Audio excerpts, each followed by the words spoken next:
నమస్తే, నేను మీ Chari, qualified personal finance professional QPFP.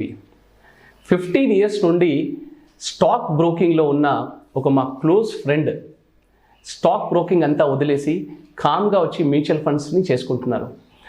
ఎందుకు అని అడిగితే అతను చెప్పిన ఆన్సర్ ఏంటంటే, ఈ స్టాక్ బ్రోకింగ్లో, ఈ స్టాక్ ట్రేడింగ్లో స్పెషల్గా మనకి డబ్బులు రావు, at the same time investor కూడా డబ్బులు అంతగా రావు అని చెప్తున్నారు.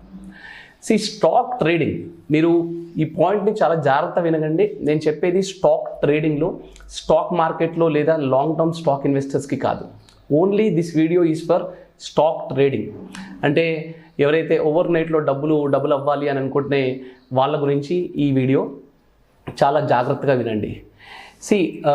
నేను ఈ వీడియో చేయడానికి రీజన్ ఏంటంటే, నాకు చాలా కాల్స్ వస్తున్నాయి.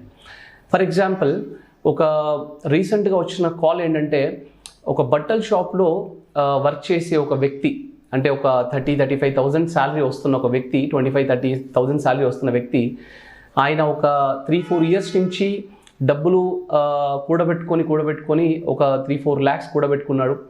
సో ఈ స్టాక్ ట్రేడింగ్ని వేరే వాళ్ళ ఫ్రెండ్స్ అందరూ చేస్తున్నారు కాబట్టి ఆయన కంప్లీట్గా అవేర్నెస్ లేకున్నా, ఆయన కంప్లీట్గా అవగాహన లేకున్నా ఎలా ఇన్వెస్ట్ చేయాలి ఏంటి అనేది కొన్ని క్లాసెస్ అవన్నీ అటెండ్ అయ్యి కొన్ని వీడియోస్ చూసి ఈ స్టాక్ ట్రేడింగ్లోకి ఎంటర్ అయ్యి 3 yearsలో సంపాదించుకున్న 4 lakhsని 3 monthsలో పోగొట్టుకున్నారు. నాకు కాల్ చేశారు, సార్ ఇట్లా పోయాయి అంటే. సో ట్రేడింగ్ అవగాహన లేనప్పుడు ఇన్వెస్ట్ చేస్తే ఇలాగే జరుగుతుంది. ఇంకొక ఇన్వెస్టర్స్, ఒక సాఫ్ట్వేర్ ఇంజనీర్స్, వీళ్ళు ఒక గ్రూప్ ఆఫ్ పీపుల్, ఒక 3-4 members కలిపి దాని మీద బాగా అనాలిసిస్ చేసి, కోవిడ్ టైంలో బాగా, అంటే ఈ వర్క్ ఫ్రమ్ హోమ్ వచ్చింది కాబట్టి కోవిడ్ టైంలో కొంచెం ఖాళీగా ఉన్నామని చెప్పేసి ఈ ఫ్రెండ్స్ అందరూ ట్రైనింగ్స్ అవన్నీ తీసుకొని ఈ ట్రేడింగ్స్ అనేది చేయడం స్టార్ట్ చేశారు. అప్రాక్సిమేట్లీ ఒక 3-4 monthsలో ఏం జరిగిందంటే, వాళ్ళు పెట్టిన 3 lakhsకి 6 lakhs వచ్చాయి. సో ఇదేదో అద్భుతంగా ఉంది, దీన్ని ఇంకా మనము ఎక్స్పెరిమెంట్ చేయాలి, ఇంకా కొనాలి అని అగ్రెసివ్గా కొనుక్కుంటూ వెళ్ళిపోయారు. వాళ్ళకి ఏం జరిగిందంటే, వాళ్ళ ఓడి అకౌంట్స్ ఉన్నాయన్నమాట, వాళ్ళ డిమాట్ అకౌంట్స్, ఓడి అకౌంట్స్ అంటే మీరు ఎంతైనా వాడుకోవచ్చు, మీరు కొంత డబ్బు పెట్టవచ్చు, అట్లాగే బ్యాంక్స్ లోన్ రూపంలో, ఓడి రూపంలో ఇస్తుంది. అలా వాళ్ళు ఇన్వెస్ట్ చేసుకుంటూ దాదాపు 30 lakhs పోగొట్టుకున్నారు ట్రేడింగ్లో. అంటే వీళ్ళు ఏంటంటే, వాళ్ళ ఉద్దేశం ఏంటంటే, స్టాక్ ట్రేడింగ్లో 3 lakhs 6 lakhs అయింది కాబట్టి నేను పెట్టిన 60-70 lakhs కూడా డబుల్ అయిపోతుంది అనే ఉద్దేశంతో వాళ్ళు పెట్టారు. బట్ అన్ఫార్చునేట్లీ ఏం జరిగిందంటే, మార్కెట్ ఆ వాలటాలిటీని వాళ్ళు తట్టుకోలేక 50% మార్కెట్ డౌన్ అయినప్పుడు ఆ కంపెనీస్ని సెల్ చేసి ఇచ్చారు. బట్ అన్ఫార్చునేట్లీ వాళ్ళు అమ్మేసిన తర్వాత మళ్ళీ మార్కెట్ ఇంక్రీజ్ అయింది. మార్కెట్ ఇంక్రీజ్ అయ్యేసరికి వాళ్ళు అనుకున్నారు అనమాట యాక్చువల్గా, సో మేము తప్పు చేసాము అని. సో స్టాక్ ట్రేడింగ్ అనేది ఏంటంటే, ఇవాళ మనం క్లాసెస్ నేర్చుకొని రేపు చేసే లాంటిది కాదు. సో స్టాక్ ట్రేడింగ్ అనేది దానికి కంప్లీట్ అవేర్నెస్ ఉండాలి. ఇది లాంగ్ టర్మ్ ఇన్వెస్ట్మెంట్ లాంటిది కాదు, లాంగ్ టర్మ్ స్టాక్ ఇన్వెస్ట్మెంట్ లాంటిది కాదు. చాలా చాలా జాగ్రత్తగా ఉండాలి. ప్రాబ్లం ఎక్కడ వస్తుంది అంటే, సపోజ్ నా దగ్గర ఇవాళ ఒక 10 lakhs ఉన్నాయనుకోండి. ఈ 10 lakhsని తీసుకెళ్ళి నేను ఒక స్టాక్ కొన్నాను, మేబీ ఒక స్టాక్ ట్రేడింగ్లో పెట్టాను. సడన్గా అది ఒక 1 month తర్వాత 15 lakhs అయింది. 15 lakhs అవ్వగానే జనరల్గా నేను ఏం చేశానంటే, ఒక 5 lakh తీసి పక్కన పెట్టి మళ్ళీ 10 lakhsని మళ్ళీ ట్రేడింగ్లో పెట్టాను. ఈ ట్రేడింగ్లో పెట్టినప్పుడు ఈ 10 lakhs ఏమైంది, ఇంకో 1 month తర్వాత ఈ 10 lakhs 20 lakhs అయింది. అవ్వగానే నా మైండ్ ఏం చెప్తుందంటే, మిస్టేక్ చేసావు, అసలు ఈ వచ్చిన 5 lakhsని కూడా ఇందులో పెడితే బాగుండేది, అసలు 15 lakhs పెట్టి ట్రేడింగ్ చేసేది ఉంటే నువ్వు మిస్టేక్ అయిందని నా మైండ్ చెప్తుంది, బ్యాక్ ఆఫ్ ది మైండ్. అప్పుడు నేను ఏం చేస్తాను, సరే ఈ 20 ప్లస్ ఆల్రెడీ ఉన్న 5 కూడా పెడతాను. పెట్టిన తర్వాత స్లోగా అది లాస్ట్ 2 times వచ్చినట్టుగా రిటర్న్స్ ఇవ్వకుండా సడన్గా మార్కెట్ డౌన్ అయ్యి అది 12 lakhsకో 10 lakhsకో పడిపోయింది అనుకోండి. అప్పుడు అరే పెట్టిన డబ్బు పోయింది, ఈ ఉన్న 10 lakhsతోనైనా నేను పోగొట్టుకున్న నా రిటర్న్స్ని నేను మళ్ళీ తెచ్చుకోవాలి అని చెప్పి ఇంకా అగ్రెసివ్గా వర్క్ చేయడం స్టార్ట్ చేసి ఆ 10 lakhs పెడతాను. మేబీ ఒక 2-3 monthsలో ఆ 10 lakhs కూడా జీరో అయిపోతాయి.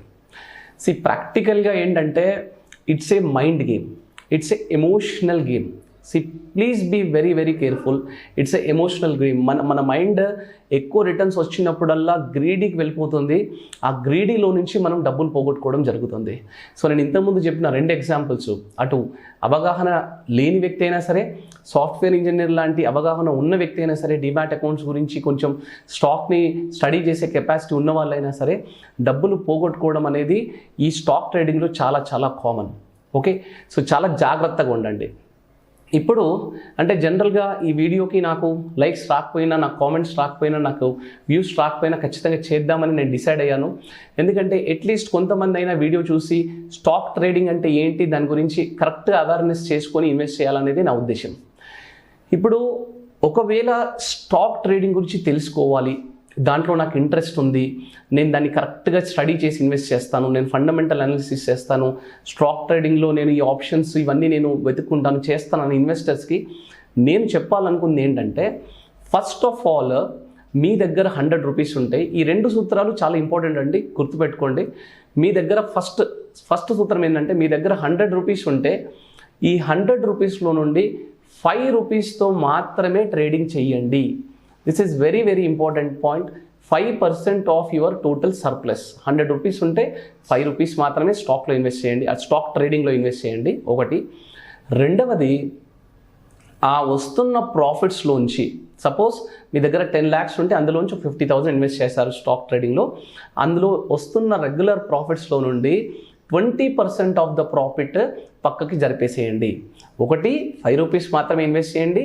రెండవది, వస్తున్న రిటర్న్స్లో నుంచి 20% ఆఫ్ ద మనీని మీరు బ్యాంక్ కానివ్వండి, లేదా ఏదైనా వేరే మ్యూచువల్ ఫండ్కో లేకపోతే ఎఫ్డీకో దేనికైనా పక్కకు జరిపేస్తూనే ఉండాలి. మీకు ఎంత రిటర్న్స్ వస్తే అందులోంచి ఒక 20% జరుపుతూ ఉండాలి.